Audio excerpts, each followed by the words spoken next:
I don't know if it's still out there or if I got away from that thing, but I'm heading back to Earth, and God help me, I hope someone's listening. Because that thing, it's learning, and it knows too much now, but it can't get me out here, not after I left the station. Matthew, did you think you could run from me?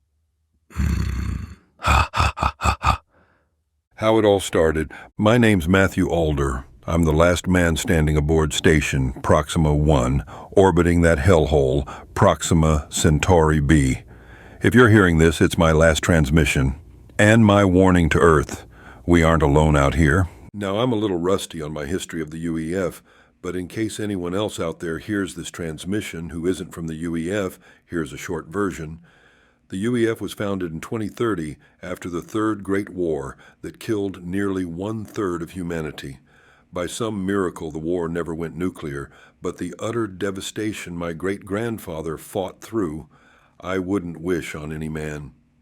From the stories he told back in 2025, the world was a divided place. Israel was at war with some place called Palestine, and the Russians had invaded Ukraine during the 2020s.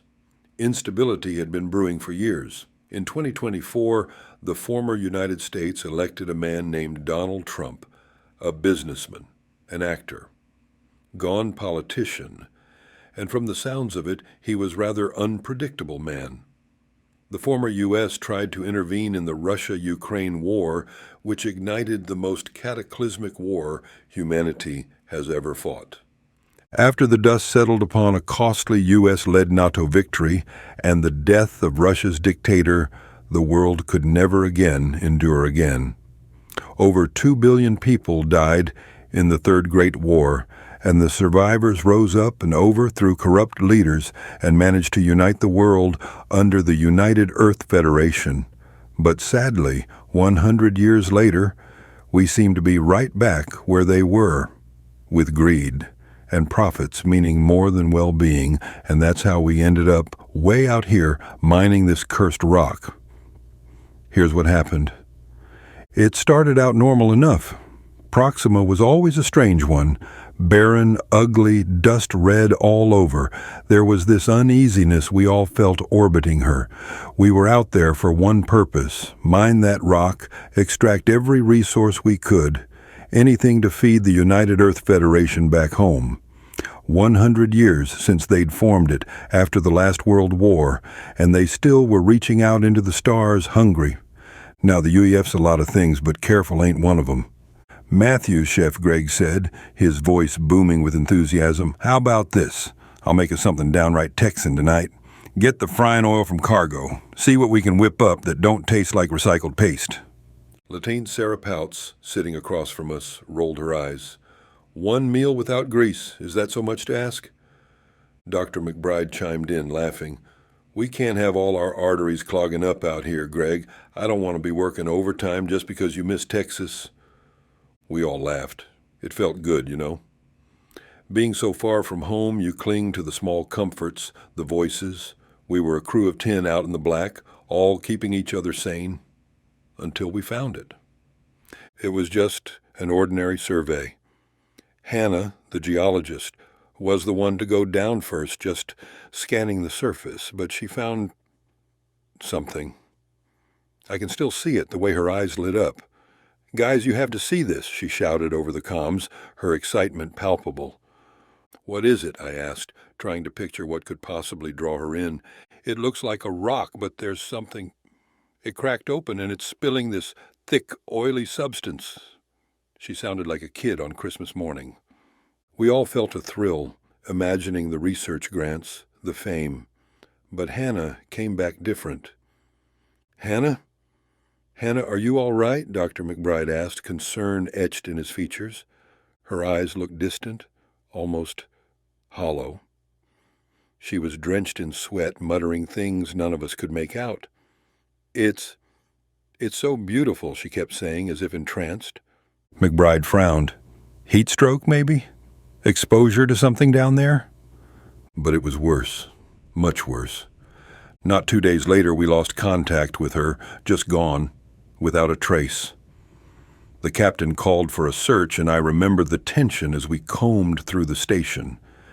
"Matthew, get down to the reactor bay," Captain Drew Thompson ordered, his voice strained. "Bring everyone.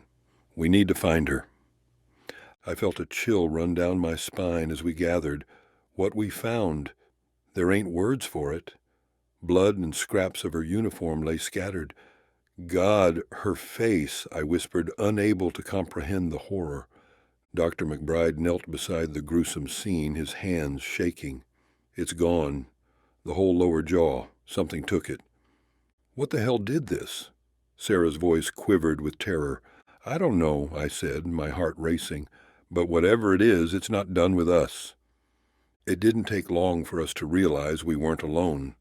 Something had followed her back from the surface. It was some kind of alien creature that was able to move around the station almost undetected.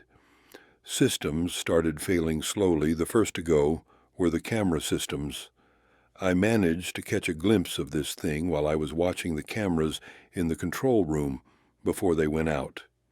It was a dark, almost black creature with an exoskeleton that was as dark as the void of space.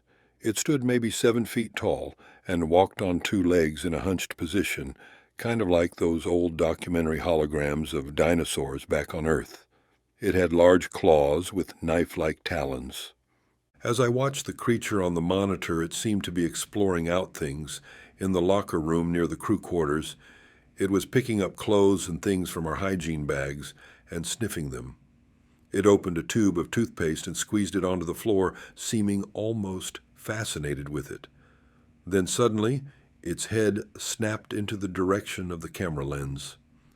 It stared briefly, as if it could see me watching it. Then in a flash, it ripped the camera from the wall, cutting the feed instantly. I heard a faint whisper in my head. "Curious." It echoed within my mind, then faded away.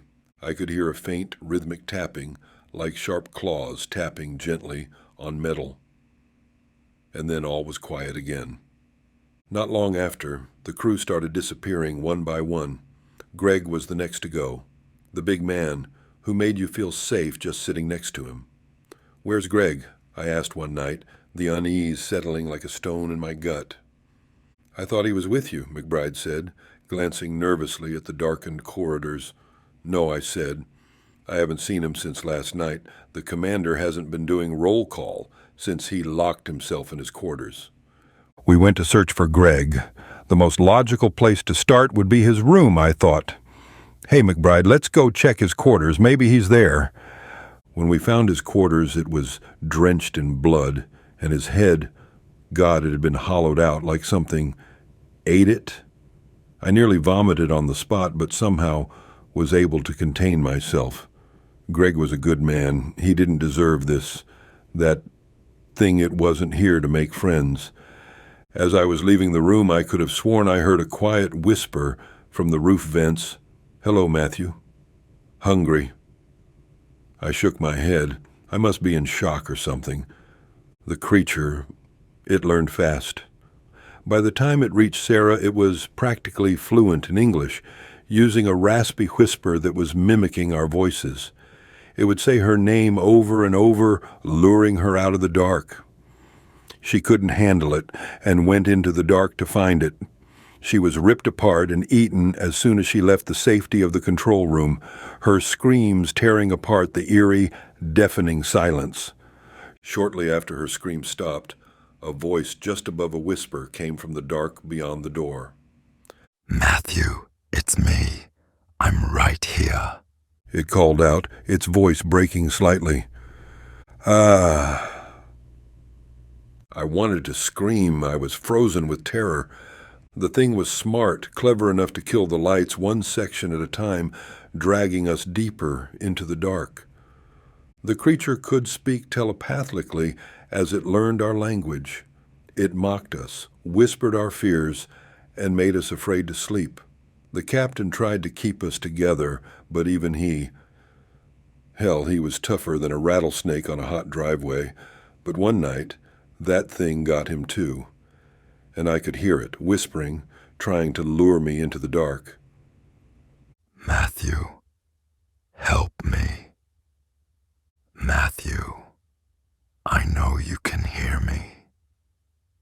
I could hear the panic in my captain's voice, and my heart sank as it fell silent. One by one, it took them all, Dr. McBride, Sarah, Jackson, Keith. Just left me with their voices, little pieces of their minds. I started hearing them in my sleep, and I thought I was going crazy, or maybe that's just what the thing wanted. I'd lost track of time, lost track of what was real. I locked myself on the bridge. The room was secure enough that I don't think it could get in here, or maybe it was just enjoying the hunt, I don't know. One night it hadn't spoke or made a sound in over 24 hours. I began to get curious about its whereabouts. With no working camera systems and most of the lights out, I wasn't able to see it as I looked through the small window of the bridge's blast door. I could see a dimly lit hallway. It was empty. Suddenly I saw movement, and I slid out of sight as fast as I could. Still no voice in my head, but I heard tapping, like a light tapping, moving closer and closer. Then it stopped. I sat frozen on the floor for what felt like hours, but it couldn't have been more than 10 minutes. I mustered the courage to look back through the window, and I was face to face with the most terrifying thing I've ever seen. Face black as night, and its exoskeleton shined in the dim light, its maw curled into the most menacing smile, teeth like a shark, eyes red and glowing, piercing through my soul. I couldn't move. I could only stare back at it through that little window. It spoke inside my mind. Miss me? Then it was gone in a flash, and I knew one thing. It wanted me alive, wanted me afraid. It seemed to enjoy the torment. It spoke again. You are all alone, Matthew. I can taste your fear. So I did the only thing left I could think of. I made for the emergency shuttle, sealing myself inside. I could hear it scratching, whispering in my friends' voices like a lullaby of the damned. I don't know if it's still out there or if I got away from that thing, but I'm heading back to Earth, and God help me, I hope someone's listening, because that thing, it's learning, and it knows too much now, but it can't get me out here, not after I left the station. Matthew, did you think you could run from me?